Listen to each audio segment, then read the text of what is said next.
Right now, deep inside the back channels of international diplomacy, an incredibly unstable geopolitical compromise is being written. The world is being told that a major breakthrough is on the horizon. A highly secretive MOU between the United States and Iran. If you listen to the official press releases, both sides are getting ready to claim absolute victory. Tehran is already preparing to tell its people that they've achieved a glorious victory, forcing the world's most dominant military superpower to back down and accept their terms. Well, on the other side, Trump is getting ready to tell the American public that their unrelenting maximum pressure campaign has finally succeeded, claiming that they've forced Iran to agree to no nuclear weapons forever, while single-handedly reopening global trade lanes.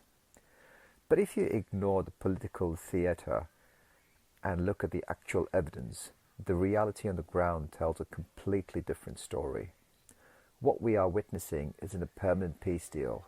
It's a fragile, highly dangerous ceasefire wrapped up in a trade agreement. The structural issues dividing these two nations have not been resolved. In fact, even if this MOU is signed this weekend, international intelligence groups and energy analysts warn that global oil stocks are going to continue falling. Worse yet, fuel prices are still projected to rise aggressively well into the summer. This creates a massive problem for Donald Trump. The public is being promised a resolution, but behind the scenes, a prolonged, volatile maritime struggle is just beginning. Today, we're going to pull the curtain on the secret terms of this deal, the real maritime data leaked from the Persian Gulf, and the hidden spoilers that are already working to tear this agreement apart. To understand the true mechanics of this compromise, we have to look closely at the stunning economic concessions currently on the table. Leaks from negotiations reveal that the framework involved an astonishing $300 billion reconstruction fund, combined with the immediate release of $24 billion in frozen Iranian assets.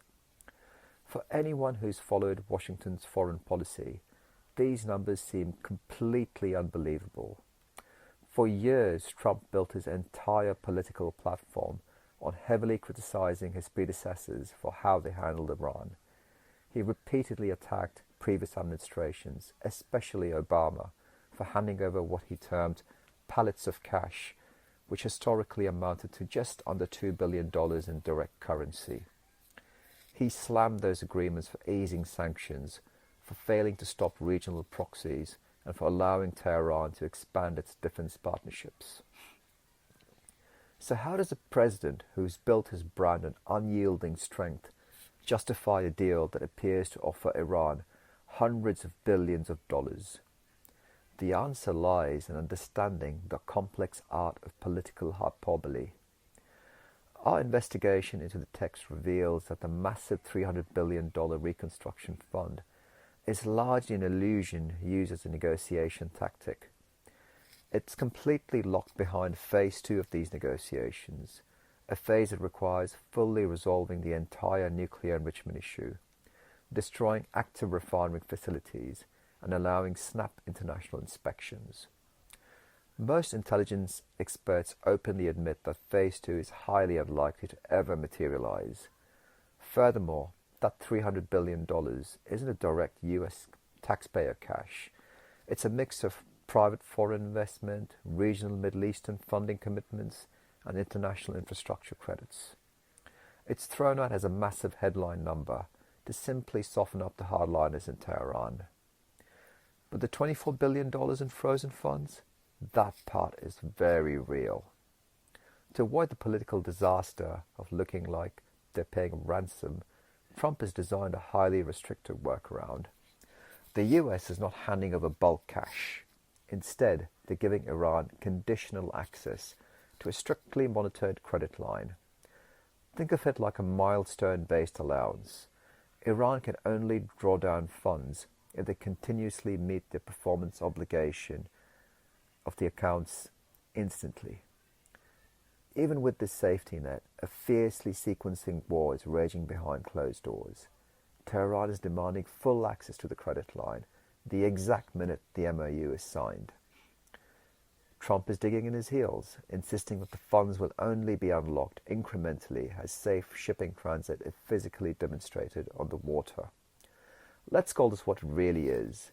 The US is essentially paying a toll to get global shipping lanes back to normal, but they have to orchestrate the optics perfectly so the public never realizes it. While politicians in DC and Tehran handle the public relations, the maritime data coming directly out of the Persian Gulf reveals a starkly different reality from official government statements. Recently, Trump announced in social media that his emergency maritime protocols had successfully guided about 100 million barrels of oil through the blocked Strait. On paper, that sounds like an incredibly operational victory, but when you cross-reference that claim with actual maritime tracking intelligence, a massive gap appears. Publicly, top US officials have claimed that emergency naval escorts have been pushing anywhere from 20 to 30 commercial oil tankers through the blockaded strait every single day. But if you look at the hard tracking data from independent groups like Windward or the UK Maritime Trade Operations or even Kepler, the actual number of ships making through is stuck at about 10 per day. So how do you explain a discrepancy that large? Welcome to the world of Dark Fleet. To bypass the aggressive naval blockades, a massive network of unlisted older tankers have been moving through the Gulf with their automatic identification systems, or AIS, completely blacked out. They're traveling as electronic ghosts through a hot combat zone to leak out oil to global buyers. Let's break down the verified monthly volumes. In April, there's over 100 million total barrels that managed to pass the strait. But the data reveals about 40% of the volume was actually Iranian oil, flowing before the enforcement locked it down completely. In May, the second blockade became fully operational. Global transit cratered dramatically, dropping to between 45 million barrels for the entire month. For the month of June so far, the data is tracking even lower, struggling to hit barely 35 million barrels. This massive drop-off means the global energy supply chain has been operating under a severe, unsustainable hemorrhage. Even if the MOU is signed this week, you cannot simply flip a switch and restore global flows overnight. Maritime intelligence units emphasize it'll take about 30 to 45 days minimum just to run vital demining exercises, establish maritime safety declarations, and safely ramp shipping back to normal levels. Because it takes weeks for halted production to spin back up, and weeks more for tankers to physically sail from the Persian Gulf to western ports and to the Far East, global energy inventories are going to keep draining. Trump is stuck in a highly frustrating political trap. He's about to sign a controversial deal that unfreezes billions for Iran, yet American consumers will still watch gas prices rise into the summer because the physical supply chain takes months to heal.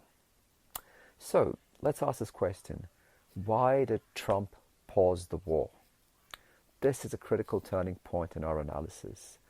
Why did the United States suddenly choose to pause its military escalation and sit down at the negotiation table with a regime it swore to crush? To understand this shift, we have to pull back and look at the core behavioral patterns of the Trump foreign policy. His entire strategy relies on establishing overwhelming leverage to force an immediate corporate-style capitulation. When this conflict first erupted, Washington operated under a series of fundamental assumptions that turned out to be completely wrong. Assumption 1, the regime collapse myth. The White House was told and genuinely believed that following the targeted elimination of top leadership, the Iranian regime would immediately buckle and collapse under intense economic isolation. But instead, the hardliners consolidated power. Assumption 2, the moderate savior theory.